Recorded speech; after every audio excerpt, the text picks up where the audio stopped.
The Founding Fathers were acutely aware of the danger posed by arbitrary laws and mandates. Andrew Langer.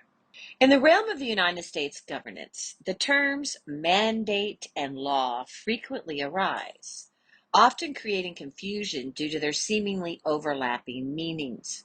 Both play essential roles in shaping the country's legal and political landscape, yet they are distinctly different in nature and application, and both must be understood within the context of due process of law, both substantive and procedural.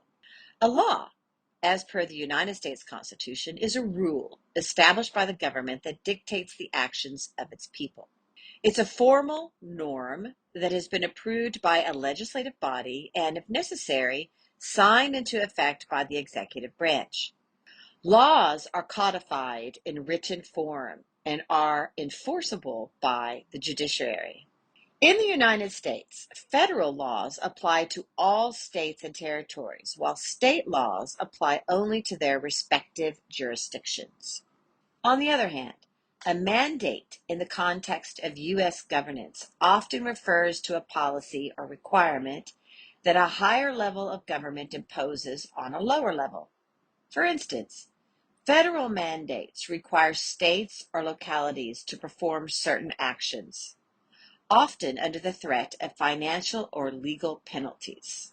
These mandates may come in various forms, including conditions for receiving federal grants, requirements imposed as a part of federal civil rights laws, or conditions for participating in voluntary federal programs. Unlike laws, mandates do not necessarily have to go through the same rigorous legislative process. Some mandates are issued by federal agencies as regulations, under the authority granted to them by Congress. Others are issued directly by the executive branch, such as through executive orders. While a law is a directive that comes from its own enforcement mechanism, a mandate is a requirement that may or may not come with specific penalties for noncompliance. Compliance with a mandate is often tied to the receipt of federal funds. For example, states may be required to comply with certain federal mandates to receive funding for highway construction or education. In the dynamic landscape of American politics and law, it is essential to note that the boundary between mandates and laws can sometimes blur. As such, ongoing vigilance and discourse are required to ensure the appropriate balance, especially given how both laws and mandates can impact, quote, true, end quote, law, can be viewed within the context of the Fifth and 14th Amendments' guarantees of due process for all citizens. The founding of the United States was a grand experiment, the creation of a republic aimed at securing the rights and liberties of its citizens.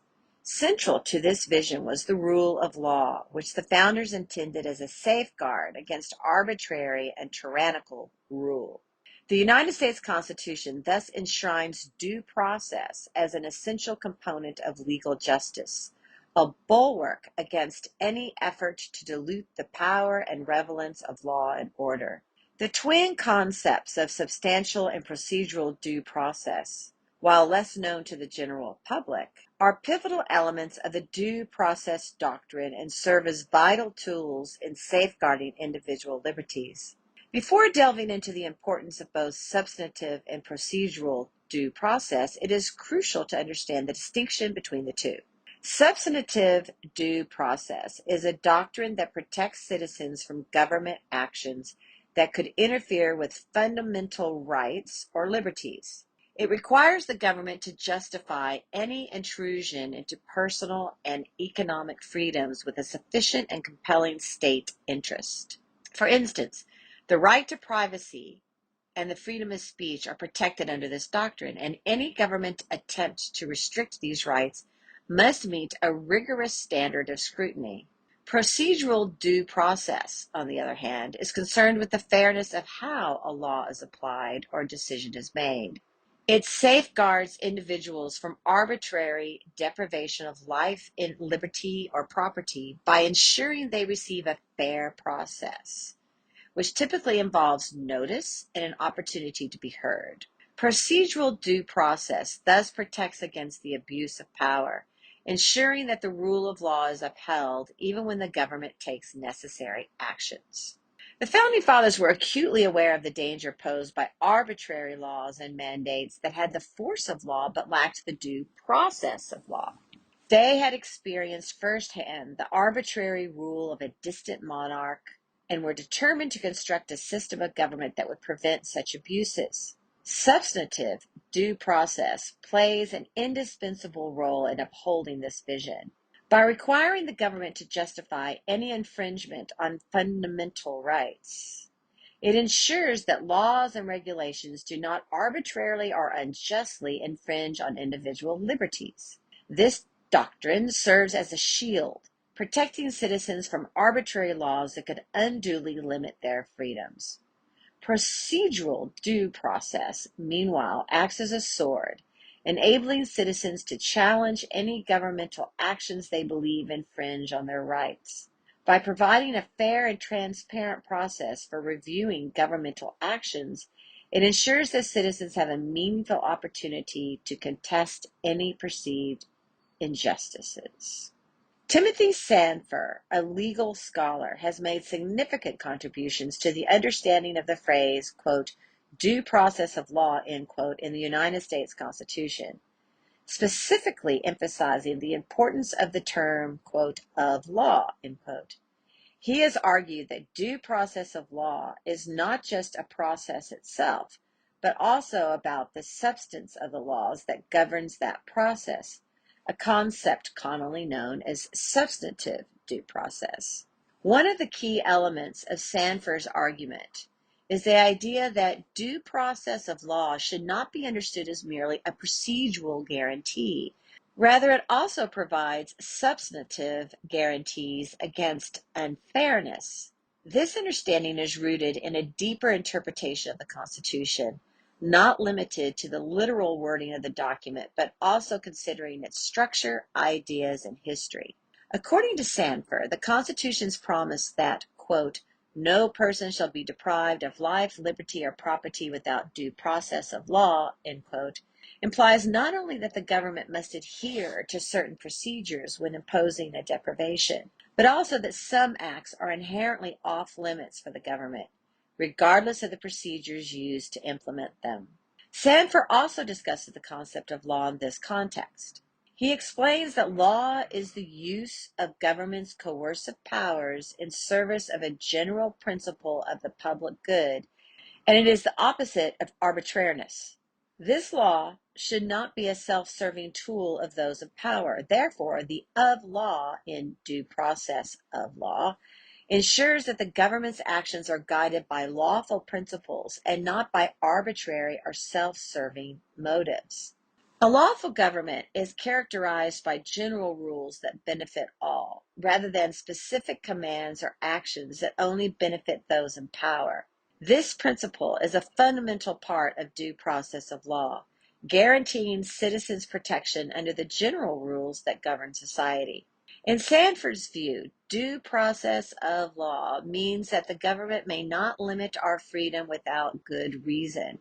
What constitutes a good reason is determined by reference to political and legal principles, not merely by legislative whims or self-interest.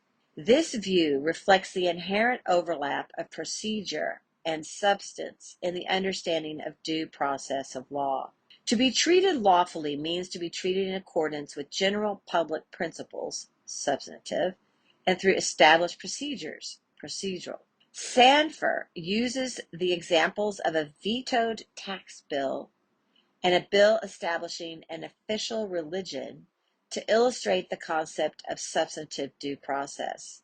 In both cases, even if the procedural steps have been followed, the substantive aspect of the law can make it invalid.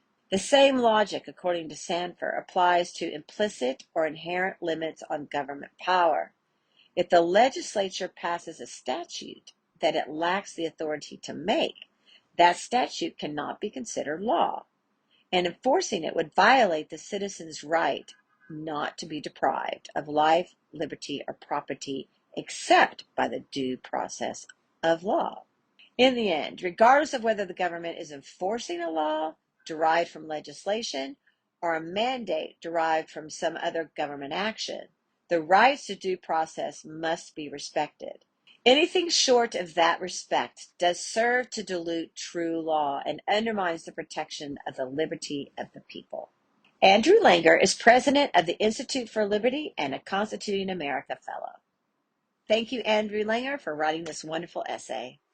I am Janine Turner, founder of Constituting America.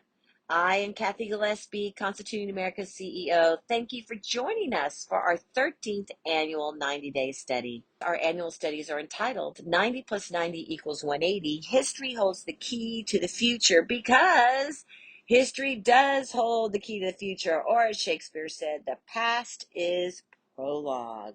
Join us tomorrow. Right back here, same bat channel, same bat time, for those of you who are as old as I and watched Batman, the TV show. Don't forget to check out our essays on American exceptionalism. It's our study from last year. If you go to the constitutingamerica.org and scroll down, you'll see the studies, and you'll see a little red button that says American Exceptionalism Study. Really good, so that we have 90 days of 90 tools in our toolbox so that we can have a really good civil civic conversation about why America is exceptional. Have a great day. We thank Amanda Hughes for championing these wonderful studies, and for Bobby Rodriguez for editing these wonderful essays and sending them out there into the universe. Have a wonderful day.